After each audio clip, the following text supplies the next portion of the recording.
Assalamualaikum warahmatullahi wabarakatuh. Selamat datang di channel Muhammad Samsudin. Di kesempatan kali ini, saya akan melanjutkan cerita Selamat dari Tumbal Pesugihan Part 9. Sebelum masuk ke ceritanya, jangan lupa subscribe dulu ke channel ini.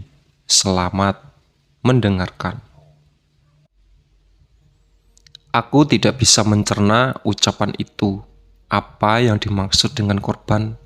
Lalu siapa yang datang? Kenapa kamu tidak usir wanita itu? Tanyanya. Namun aku tidak bisa menjawabnya.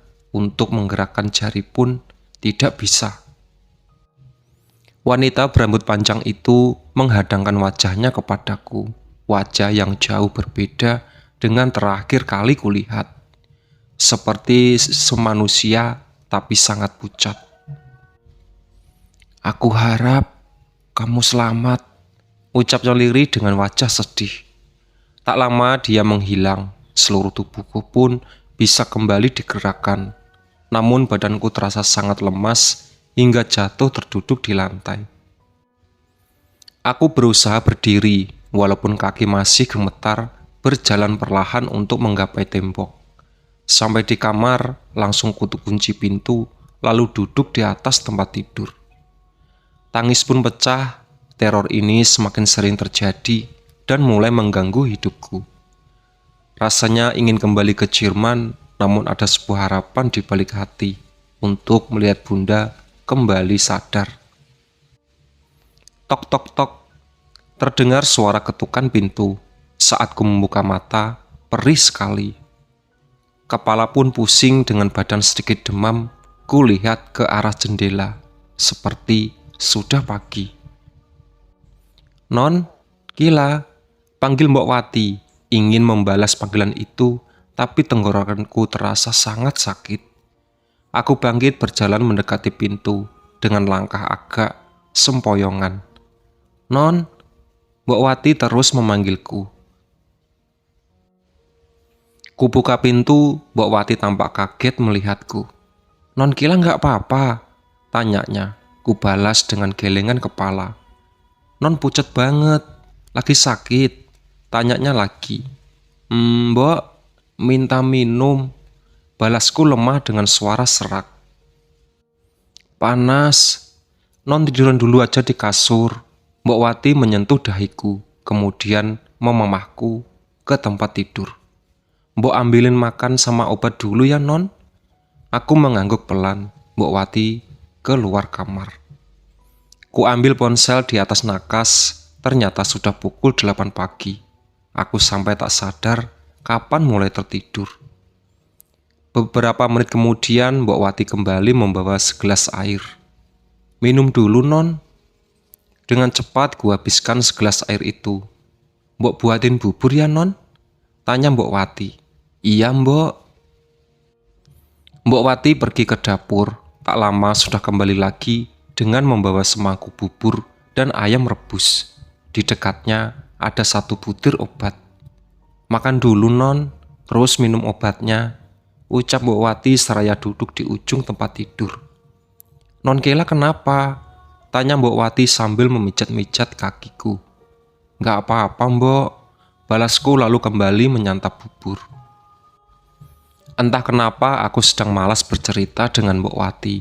Apalagi sejak tadi aku terus memikirkan siapa yang dimaksud si wanita berambut panjang. Apakah itu Mbok Wati? Tindak tanduknya kemarin membuatku sedikit curiga padanya. Paginya membakar kemenyan, malamnya wanita itu datang menerorku. Sudahlah, biar nanti aku yang mencari tahu sendiri. Selesai makan dan minum obat, aku memilih untuk beristirahat. Jangan lupa tutup pintunya ya Mbok, perintahku. Iya non, balasku seraya pergi meninggalkan kamar. Aku mulai memejamkan mata untuk tidur. Tak terasa sebuah sentuhan halus di atas kepala. Ku buka mata, ternyata Bunda sedang mengelus-ngelus rambutku, duduk di sampingku dengan senyuman mengembang. Udah bangun anak bunda, ucapnya pelan. Bunda, ku peluk tubuhnya. Aku kangen bunda, ucapku terisak. Bunda juga kangen Kayla. Bunda bangkit dan menarik tanganku. Mau kemana bun? Tanyaku seraya bangkit dari tempat tidur. Sini, ikut bunda. Kami berjalan keluar kamar, menuju ruang tengah. Bunda menghentikan langkah, berdiri menghadapku. Gila, kamu harus kuat, ucap bunda sambil memegang kedua pundaku. Terdengar suara gamelan. Suara gamelan yang sama saat aku dikejar wanita ular itu. Bunda, ucapku sambil memeluknya erat. Kamu jangan takut, bunda berusaha menenangkanku. Hahaha.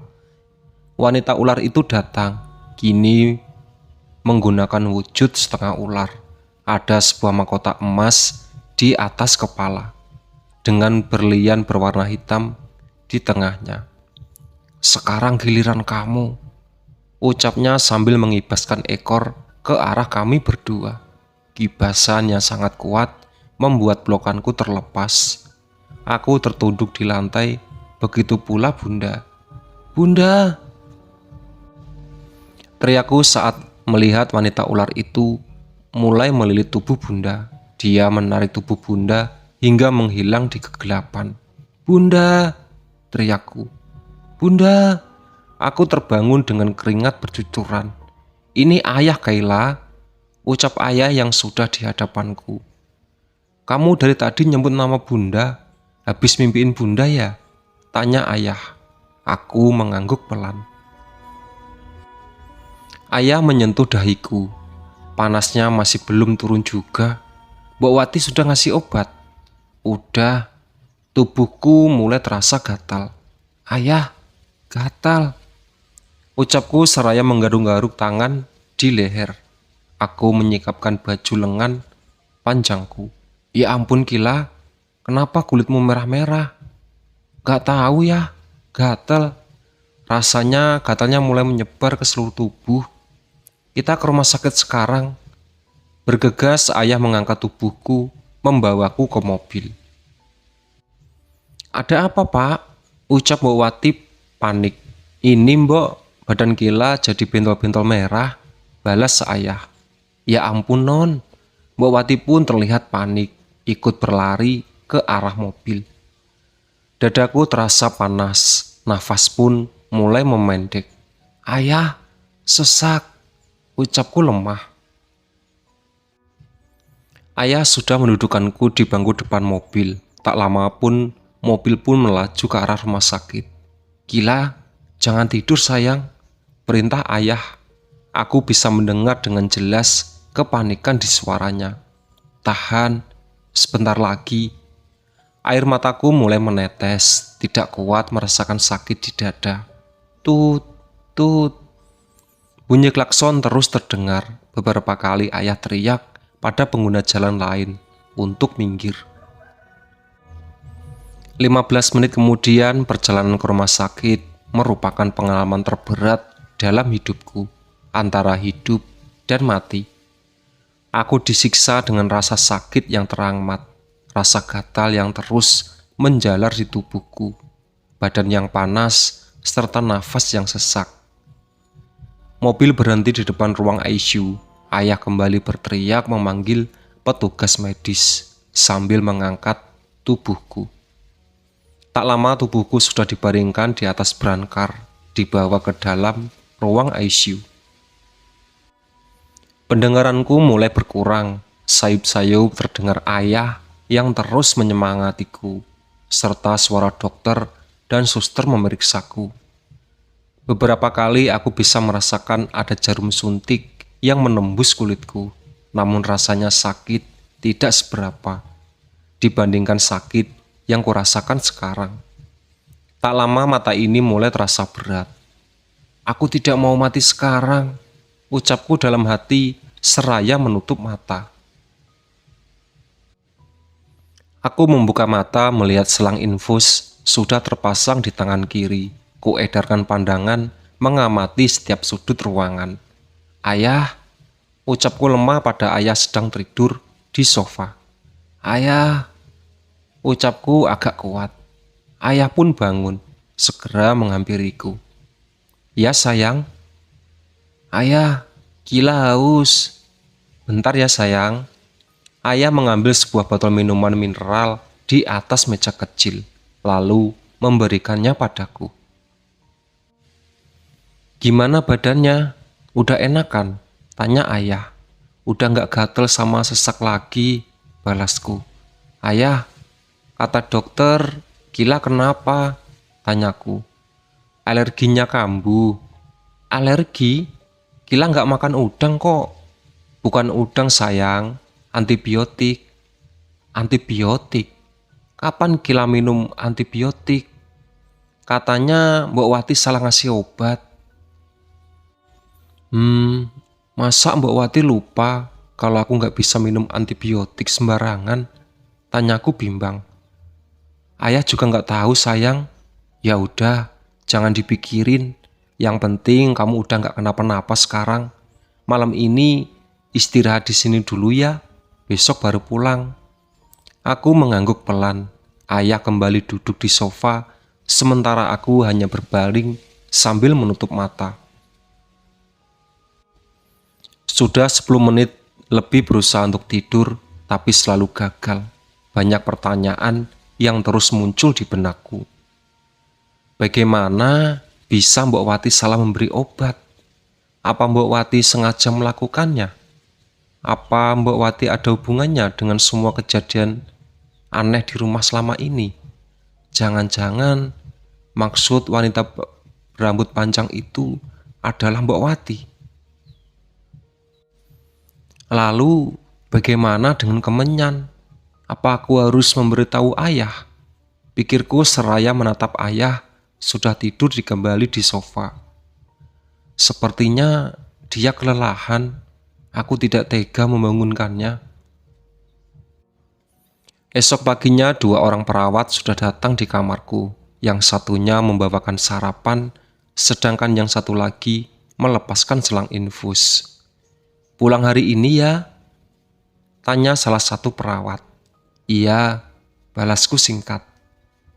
Kedua perawat itu pergi keluar kamar, namun dari tadi aku tidak menemukan ayah. Di mana dia pagi-pagi begini? Tak lama setelah ku habiskan sarapan, ayah pun datang.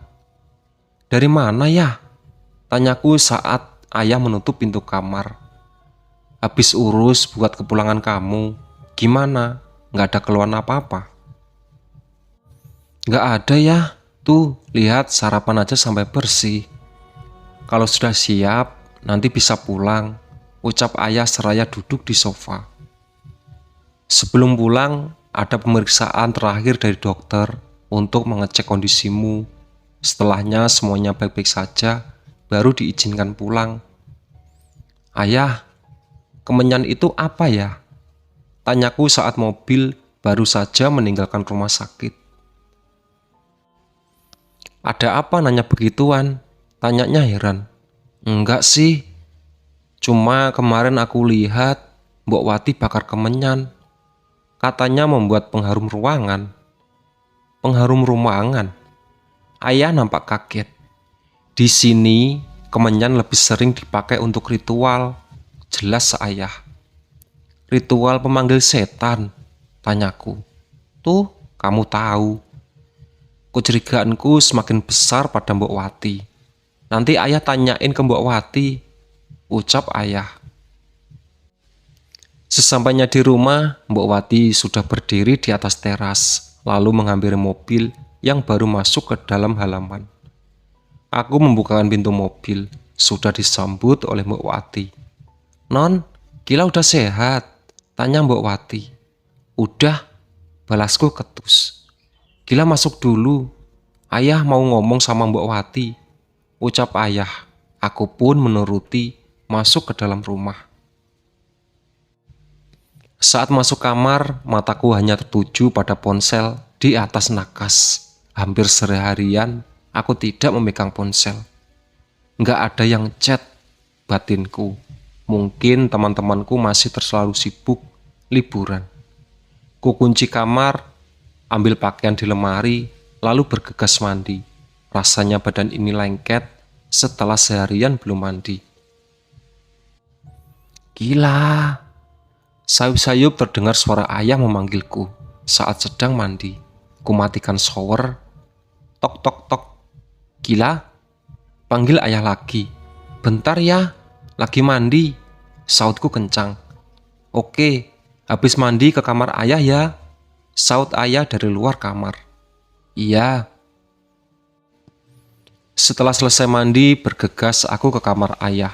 Di sana ayah sudah menungguku sembari duduk di kursi pijatnya.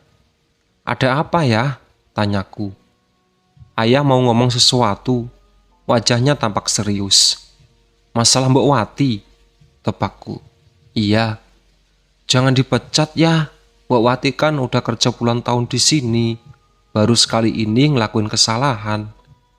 Tapi itu fatal sayang. Kalau kamu kenapa-napa gimana? Sekarang aku nggak kenapa-napa kan? Ayah, udah bisa maafin keteledoran Mbak Wati waktu Kelvin tenggelam. Soalnya itu sepenuhnya bukan salah dia. Tapi sekarang rasanya susah buat ayah maafin. Ayah, aku berjalan mendekat, memegangi kedua tangannya. Kasih Mbak Wati kesempatan, ucapku pelan. Ayah berpikir sejenak. Ya udah, kalau itu mau kamu, tapi ada syaratnya. Apa? Sampai kamu pulang ke Jerman, kurangi interaksimu dengan Mbok Wati. Dia juga nggak boleh masuk ke kamar. Semua makanan harus dicek dulu sebelum dimakan. Oke, terserah ayah aja. Aku keluar kamar dengan hati jengkel. Walaupun kecurigaanku semakin besar pada Mbok Wati, tapi rasanya tidak tega memperlakukan seperti itu. Semenjak obrolan itu, aku malah lebih banyak menghabiskan waktu di dalam kamar. Sesekali menonton televisi di ruang tengah. Semua makanan dari pagi sore, ayah yang mengantarkan ke kamar. Sudah 2 hari ini ayah hanya di rumah saja menemaniku. Selama itu, aku tidak pernah bertegur sapa dengan Mbok Wati. Saat sedang menonton televisi di tengah, aku pernah melihat Mbok Wati berdiri di dekat koridor dapur, menatapku dari kejauhan. Namun saat aku menoleh dengan cepat, dia langsung berjalan ke dapur. Sampai 3 hari ini, untuk pertama kalinya, aku berbicara dengan Mbok Wati. Hari itu, setelah mengantarkan sarapan, ayah meminta izin untuk pergi ke kantor. Sehingga untuk makan siang, Mbok Watilah yang harus mengantarkannya. Tok tok tok, masuk. Perintahku saat tahu ada yang mengetok pintu. Pintu terbuka, Mbok Wati sudah berdiri di dekatnya sambil membawa makanan untuk makan siang. Ini makan siangnya non, ucap Mbok Wati seraya menaruh makanan di atas nakas. Makasih. Mbok Wati berjalan keluar kamar. Mbok, panggilku sebelum dia melangkah keluar kamar. Mbok Wati mengembalikan badan. Iya non. Gila mau ngomong sebentar. Iya non. Mbok Wati berdiri di dekat pintu tidur. Mbok, jawab jujur. Apa maksudnya bakar kemenyan? Mbok Wati terlihat kaget mendengar pertanyaanku. Untuk pengharum ruangan non. Jangan bohong Mbok. Mbok nggak bohong non. Ayah bilang itu biasa dipakai untuk ritual pemanggil setan. Gila juga sempat cari tahu dan emang bener buat itu. Sekarang Mbok Wati harus bicara jujur. Apa benar Mbok Wati yang mengundang si wanita ular itu ke rumah ini? Gila pernah mimpi tentang itu juga, jelasku. Enggak non, untuk apa Mbok ngelakuin itu? Ya mana Gila tahu. Mbok Wati menghela nafas panjang. Apa non Gila percaya dengan ilmu hitam? Kali ini pertanyaan Mbok Wati yang membuatku terdiam sejenak. Enggak. Seorang sedang berusaha menghancurkan keluarga ini. Maksudnya, apa non gak curiga dengan pakaian peristiwa yang terjadi di rumah ini? Dari masuknya ibu ke rumah sakit sampai sekarang ini. Aku curiga kok. Mbok kan pelakunya. Sautku lontar pertanyaan itu, wajah Mbok Wati terlihat sedih. Air matanya mulai jatuh. Mbok gak mungkin tega ngelakuin semua ini, non. Mbok sudah ngerawat non Kila dan Stephen dan Dan Kelvin dari masih bayi. Mbok udah anggap non Kila kayak anak sendiri. Balas Mbok terisak. Terus kalau bukan Mbok, siapa lagi? Wanita berambut panjang itu juga berkali-kali bilang usir wanita itu. Selain Kila, cuma ada Mbok Wati di sini. Apa non Kila percaya dengan ucapannya? Awalnya enggak, tapi sekarang percaya. Ya sudah, kalau non Kila percaya dengan ucapannya, besok pagi Mbok Wati mau pulang kampung saja. Kenapa harus pergi? Mbok Wati harus buktiin dong kalau bukan pelakunya. Mbok nggak perlu buktiin, non. Kalau bukan pelakunya, suatu hari non Kila juga bakal tahu siapa pelaku sebenarnya. Mbok Wati meninggalkan kamar, sementara aku semakin bingung dengan semua ini. Apa selama ini dugaanku salah? Jika bukan Mbok Wati, lalu siapa lagi? Menjelang malam aku masih terdiam di kamar. Ayah belum juga pulang sejak tadi. Pesanku pun belum dibalasnya. Waktu menunjukkan pukul 9 malam. Mbok Wati masih belum datang membawakan makanan. Apa dia marah padaku? Aku beranjak dari tempat tidur, berjalan menuju pintu. Saat pintu terbuka, bruk, bruk. Terdengar suara benda terjatuh keras sekali. Cepat-cepat kututup pintu dan menguncinya. Berlari lalu melompat di atas kasur, bersembunyi di balik selimut. Ku coba menghubungi ayah, tapi tidak bisa. Selama 2 jam aku bertahan, tetap bersembunyi di balik selimut, ditemani dengan suara musik dengan volume kencang dari ponselku. Ah! Terdengar suara jeritan. Apa itu suara Mbak Wati?